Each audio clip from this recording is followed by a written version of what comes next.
In today's show, we'll be having a conversation with Andy Penny, who has flown all the way from the UK to join us on his expedition through Kegel in Florida for this week. We're going to discuss what it's like to be the first Northern European coach to ever be USBC Gold Certified. A little bit about his daughter's career, Kirsten Penny, who was a phenom back in the 90s and early 2000s. And a little bit of the journey as far as him and Shirley walking down the path of the Ballmaster Pro Shop, of which they've operated for well into 30 years now. So please stay tuned. We hope you enjoy the show.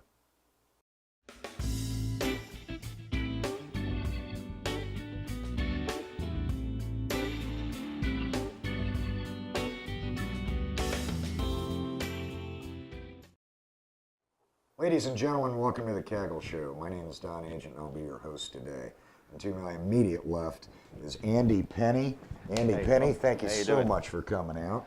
My pleasure. Andy hails from Stevenage, Hertfordshire, in the United Kingdom. Andy and I have known each other for quite a few years. I'm not sure if we've seen each other more over in your neck of the woods or over here. You travel quite extensively. You've been in bowling for over 30 years. You've been coaching most of that.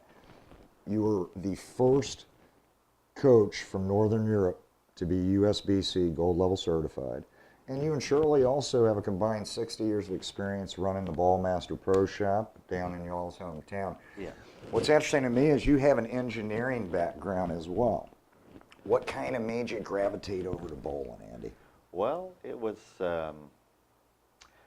accidental, really. I started bowling. I was doing an engineering apprenticeship, and a group of us started bowling, and that's when I really started playing competitively. And then I got my apprenticeship, and I didn't really like factory life, so Understood. yeah, had a few other jobs, and then a friend of mine asked me if I would take him to our local pro shop to have a ball drilled. It was 40 miles away, and he didn't have a car, so I said, okay, I'll take you. And we got in there, and the guy says to me, do you know anybody that wants to run a pro shop? And I said, yeah, me. No way. Yeah, exactly. What a and great story. Yeah, really. And 2 weeks later, I was in the business. Had you drilled before at that point, Nope. or now you're going to learn ground up from that point? Absolutely, yeah. Wow. Yeah, Unbelievable. that was it. That's a great story. Now, you and your wife Shirley raised some pretty amazing talent. Kirsten Penny was quite the hot topic back when I was out doing lanes, especially male or female circuit. She was winning across the board. Tell us a story, kind of how that experience was. Having your daughter get to that level for you guys as parents, and what was y'all's role in that? It was unbelievable, really. I mean, we knew she was good at all sports. She's super talented. There wasn't a one night a week that we weren't out with her doing either tennis or swimming or gymnastics. Wow.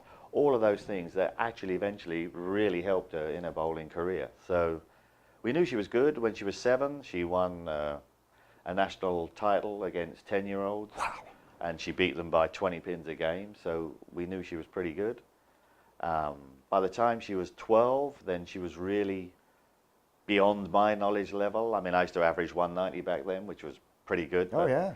She was fast catching up, and there was a Swedish guy that was doing a seminar in the UK, and a friend of mine said, you should take Kirsten to see her, because I couldn't see anybody in the UK. I'd been coaching for maybe 5, 6 So years. you felt you had gotten at the max where you could take her Yeah, at I this couldn't take point. her anymore. You were instrumental in getting Yeah. her to that level. Yeah, Okay. yeah. I got her to that level, and it was obvious that she was going to be better, and beyond my knowledge.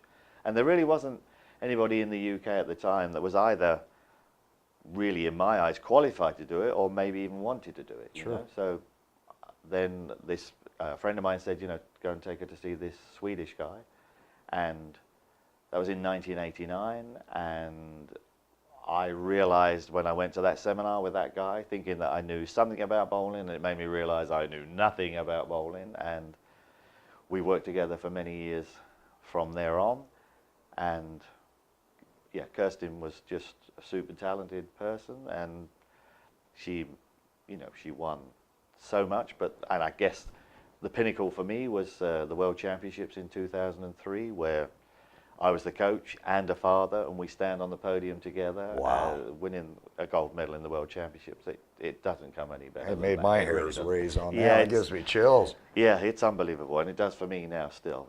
That was just an amazing time. Y'all have had some wonderful talent over there. I mean, was there a Glover from over Yeah, there? exactly. You had Zara, Dominic Barrett, obviously, yeah. and I saw a lot of really good talent. What is your daughter doing now? Just for the audience that may have wondered, I haven't heard her on the circuit. No, Obviously, in a that's while, right. so. She's a chief buyer for a very large food service chain in the UK, and she's good. Enjoying life. Yeah, I'm afraid what she's earning now, she would never have been able to Carried earn her a from little bit bowling. farther. Yeah, it's really, Hey, so it's that's pretty fair. good. Yeah. Did she ever throw a ball recreationally at all? No, Zero. no. Shut it down. It's amazing. It's now 5 years. 2013 when she stopped, and it seems so long. She played in. I thought it was longer than that. It exactly felt yeah. like it. But it still feels like a long time, but it really isn't. And her last competition was the Commonwealth Games, which is like your PABCON. Oh, absolutely. Yeah, and she won a gold medal there in 2013. Wow. And that was the last time she threw a ball in anger. So winning a gold medal, it's just incredible. Unbelievable. Still. Yeah. Let's talk a little bit about Ballmaster. I mean, obviously, you and Shirley, you said you basically got that pro shop right out of the gate. Yeah. I mean, what are some of the differences that you guys do over there? I believe one time you were appointment only also as far as... Yeah, still am. Okay. And even now, there's a couple of guys that you turn up and you get there at 10 o'clock in the morning, you might leave at 6 o'clock at night, and that was never, for me, the way to do it. Have an appointment and just treat people the right way, treat people how you'd want to be treated yourself. So an appointment system just seemed the most obvious thing for me to be. It's still difficult to manage, but I still believe it's the best way, especially with people's busy lives these days. They don't want to be hanging around 5 or 6 hours at the shop. They want to get in, get out, and get what they want and move on. What are some of the other things that you think have made you and Shirley successful as far as, obviously you're not just somebody comes in and says, I want that ball, and you drill it and that's it. Exactly. What are some of the things you guys do that separate yourself? Absolutely. I would, and then when I teach people in the pro shop trade, that you have to watch somebody bowl the ball. It doesn't matter how long they've been a customer of yours. You still need to go out and watch every time. They have to, because they without telling you, they'd, I've been working on this, I've been working on that, and all of a sudden something's changed. Things, yep. Yeah, that's it, change the role, and okay. And that's the biggest difference, I think, that we always made, was that we would always find time for people to get on the lane and watch them play, and then talk with them on the lane and make the decision. Because I see it so often, so many drillers don't even see the player. They have a picture in their mind of what the player does, and that picture may be 5 years old or even 2 years old, and it's out of date. Oh, yeah. And they've changed their role or changed what they do. Now this ball doesn't match up for No, them. exactly. That's it. Yeah. Incredible. What brings you down to Kegel this time around? Just every time I come, it's a shot in the arm. You just if you stop learning, you go backwards. You don't stand still. So our game is changing constantly. You guys lead the way and have always led the way in my eyes, and We that's appreciate without blowing smoke. That's the truth for me, and that's why I'm here. I just come to learn every time. Well, it's always great seeing you down here. You got any competitive recommendations from a coaching standpoint that you would make to our youth, male or female, just across the board? Yeah, I think youth bowlers, they just make the most of it right now, because this is going to be the easiest time for you. It never gets any easier for you to get the practice time and the quality time that they get with you guys here. It's just amazing. You have a team of,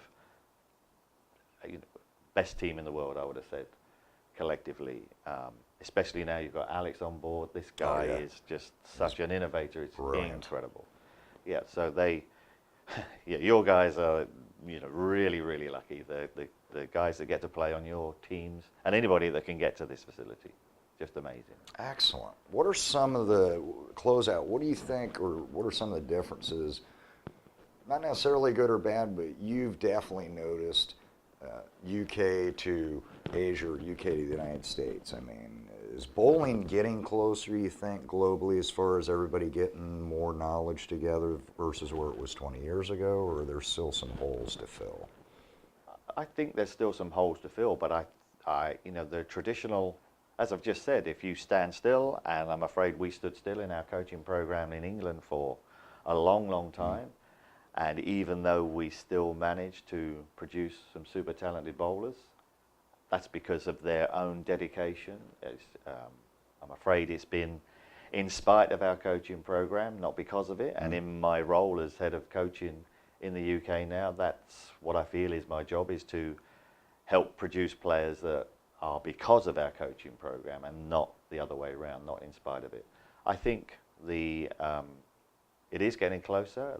We're all learning from each other. I kind of feel that, especially with the internet now, information gets to people quicker. There's a lot more seminars, a lot more people like yourself getting out and preaching to the masses. Yeah, as exactly. Well.